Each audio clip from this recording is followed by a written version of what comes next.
Hello dear viewer, we are still about 2 months away from Starfield's release, and despite the Starfield Direct presentation being 45 minutes long, I don't think we know enough about the game. I want to know everything about character creation and the skill system, for example, the core features of any RPG game. So I analyzed the Direct presentation and some side remarks made by Todd in interviews. It's not that much to go by, we don't really know enough about what is and isn't possible with character building, but I will jump ahead and say there is a potential for a decent, at least decent, RPG experience. Bethesda has got rid of anything that can limit the player's freedom of choice in Fallout 4, which is fun, but doesn't really feel like an RPG game. What we have in Starfield looks like a very soft reintroduction of something like character classes. They aren't really classes, they are backgrounds, they are just sets of starting skills, but they also seem to have an effect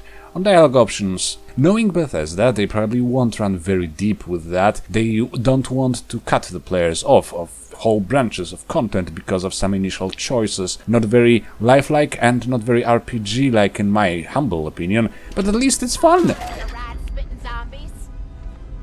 So let's recap. You start off deciding how you look, choosing a background composed of 3 starter skills, and then you get an option of choosing up to 3 character traits. We've been shown a list of 16 backgrounds, but there is a few more, I'm sure. One question that comes to mind is: can I make a custom background in-game? Morrowind and Oblivion had custom classes. It seems like it should be easy to implement, but if there is a lot of dialogue and quest options tied to your background, having a custom background would mean losing all those options, making the game and your character feel more generic and bland by comparison. If those options are mostly flavor and maybe some extra money for certain types of quests, I would say custom backgrounds should most definitely be a thing, and would over time become the main way of replaying this game, much like custom classes in Morrowind and Oblivion. Todd claims to think a lot about replayability. We will see how it goes.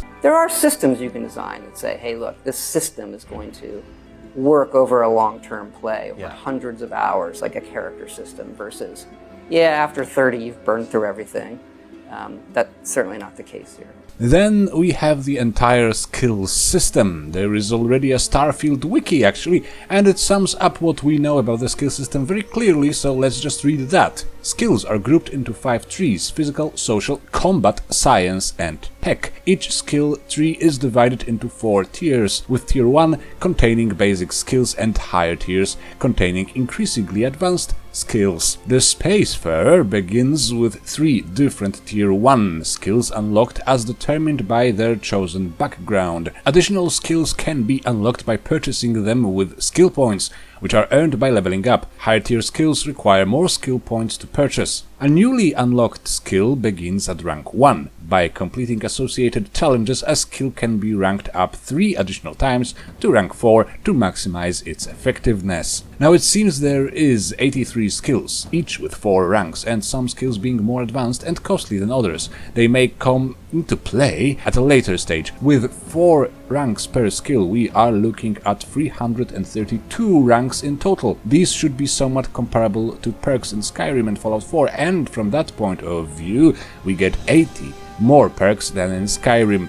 Granted, not all of these will constitute a substantial change to your character and gameplay. It is mighty interesting, however, that there is an entire social skill tree or a skill group, something I have actually hoped to see. These skills go far beyond the old school set of get better prices and a few redundant dialogue options. They allow you to affect enemy behavior, and the description of the commerce skill is a little bit intriguing. In the settled systems free market economy, almost anyone with the right skill set can open and run a successful business. This is sadly just a flavor text, but at least it gives me hope we can actually run a shop in this game, especially that commerce is most certainly not responsible just for buying and selling prices in your barter menu. That is done by the bargaining skill. Maybe I am getting old, but the more non-adventuring sim-like things I can do in between adventures in these games, the happier I am. Makes me feel more immersed, more like a part of a living world, which is another thing Todd claims to be among his chief motivations.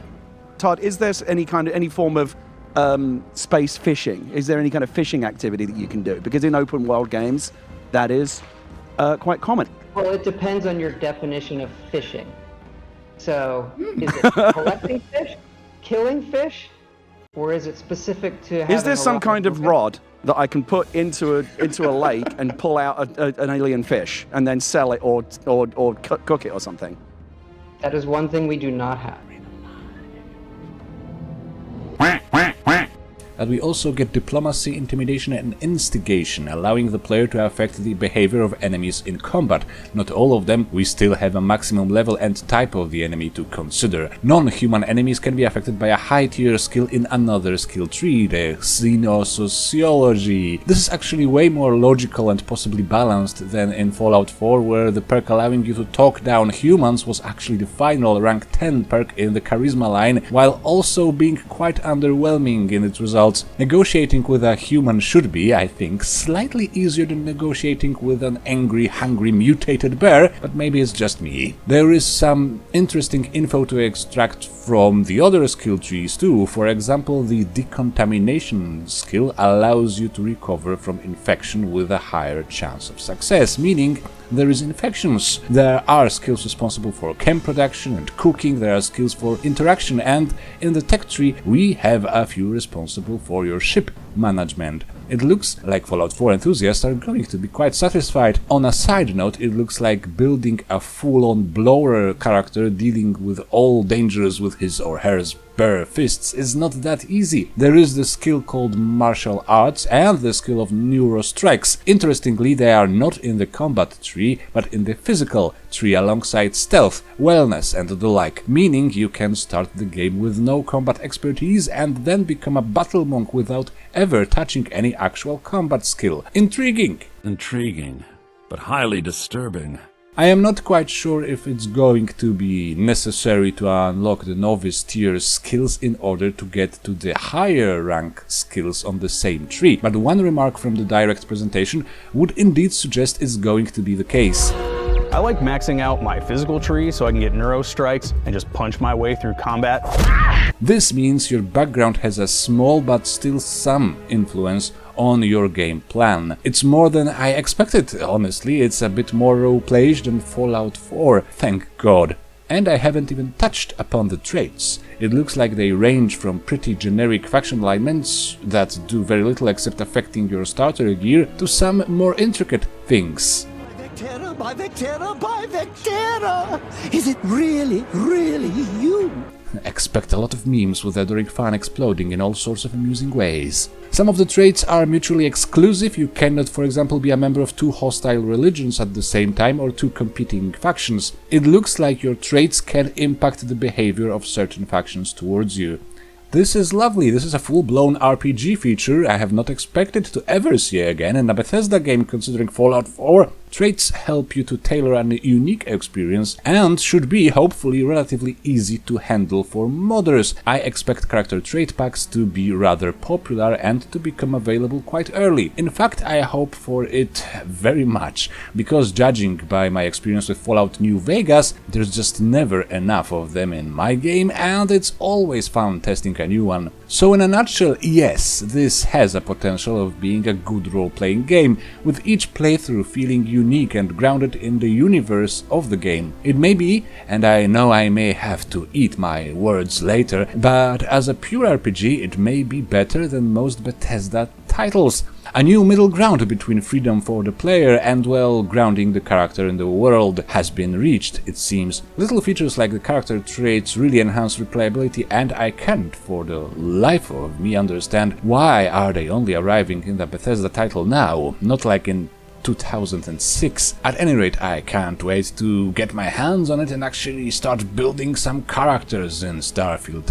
Like the video if you like the video, share, like and subscribe if you would like to share, like and subscribe. Consider supporting the channel via Subscribestar and super thanks button and whatnot, and we will see each other again. Bye bye!